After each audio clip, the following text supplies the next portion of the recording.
안녕하세요. 수미를 한연 이동훈 원장입니다. 자, 대중교통, 버스나 지하철에 서 있는데 나 10분만 서 있어도 막 허리 아파, 다리 아파, 뭐 심하면 발까지 아파.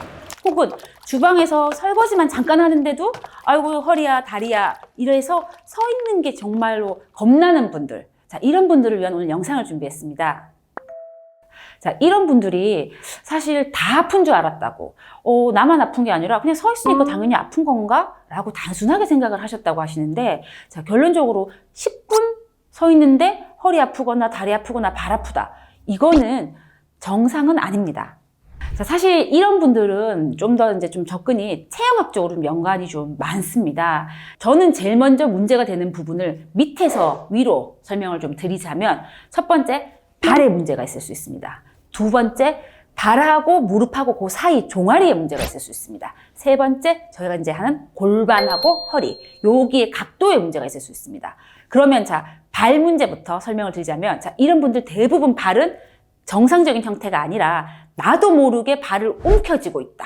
발에 힘을 주고 있다. 그래서 저희가 앞에서 이제 말씀드렸던 오목발 형태로 발을 이렇게 움켜쥐고 있는 케이스가 있고요. 또 여기하고 완전히 반대로 발이 평발로 완전히 무너져 있는 케이스.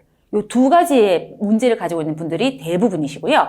자, 그럼 이제 발에서 이 무릎 사이 종아리, 저희가 이걸 일명 뺑니라고 합니다. 반장슬이라고 합니다. 이 무릎 뒤쪽을 이제 뒤로 이렇게 팽팽하게 펴고 서 있는 거죠. 그러다 보니 이런 분들도 특징이 이러면서 평발이 되시는 분들은 어떤 형태가 있으시냐면요. 허리 쪽으로 통증이 많이 올라가고요. 자, 뺑니가 되면서 발을 이렇게 움켜쥐는 분들이 있어요. 이런 분들은 뒤꿈치가 많이 아프다고 하시는 경우가 많습니다. 자, 그럼 이번에는 세 번째, 자, 골반하고 허리의 문제. 자, 골반하고 허리의 문제, 전형적인 스웨이백 환자분들이 많습니다. 스웨이백이 구분등이죠. 그래서 골반하고 허리 쪽에 자꾸 이 앞쪽으로 이렇게 밀면서 이렇게 이제 서 계시다 보니까 하중이 무릎 쪽에, 그래서 앞벅지가 튀어나오면서 이 무릎 쪽에 자꾸 하중이 많이 실리게 돼요. 그래서 이런 분들은 반대로 또 무릎이 좀 아프다라고 하시는 경우가 있죠. 여자분들이 보통 긴장을 잘 한다든지 뭐 이렇게 하시면서 잘 서 있는 방법 중에 하나, 아랫배를 자꾸 당겨서 앞쪽으로 이렇게 서 있는 경우가 좀 많아요. 그렇게 되면서 스웨이백으로 이제 변하는 경우도 많고, 위장이 안 좋아서 자꾸 이제 몸을 이제 웅크리다 보니까 이제 아시는 경우가 있는데, 만약에 내가 정말 스웨이백처럼 돼 있다면 이런 분들은 사실은 집에서 하시면 좋은 것 중에 하나가 스쿼트를 좀 많이 해주자. 이제 제가 이제 이렇게 설명을 드릴 수가 있는데, 자, 이 스쿼트는 또 단점은 무릎이 안 좋은 사람은 절대 하시면 안 됩니다.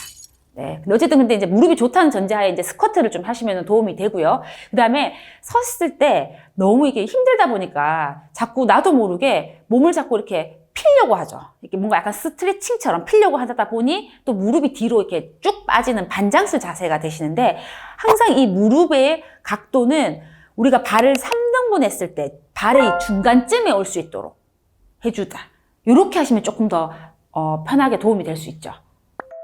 이런 환자분들이 제일 먼저 아픈 데부터 이제 사실 치료를 찾거든요. 난 허리가 아프니까 허리만 좀 해볼까? 무릎이 안 좋으니까 무릎만 좀 어떻게, 발이 안 좋으니까 발만. 그래서 이거를 각각 따로따로라고 생각을 하고 계시는데, 사실은 이분들은 전체적인 체형을 봐야 됩니다. 다시 말하면 목부터 해서 이 발까지 이 전체적인 이 체형의, 이게 체인이라고 해야 되나요? 연쇄적인 그 각도를 잘 잡아 주셔야지 통증이 좋아지시는데, 이거를 잘 모르시니까 치료해도 왜 계속 아파? 라는 멘트를 제일 많이 하시죠. 자, 보통 사람들이 본인은 건강하다, 뭐 나는 디스크도 없고 뭐 문제 없는데 뭐 나이가 어디가 문제가 돼? 라고 생각하시면서 나는 아무 문제 없으니까 라고 이런 것들에 대해서 좀 신경을 무심하죠. 근데 점점점 더 아파지거나 아니면 정말 이제 10분도 못 서 있게 되는 상태에서 아프다고 해서 이제 오시면은 저희가 항상 말씀드리지만 오랫동안 치료를 해야 될 경우가 많습니다. 그래서 사실 10분 서 있는데 혹은 30분 미만으로 서 있는데 아프신 분들은 반드시 한 번쯤 체형에 대해서 문제가 없는지 체크해 보셔야 합니다.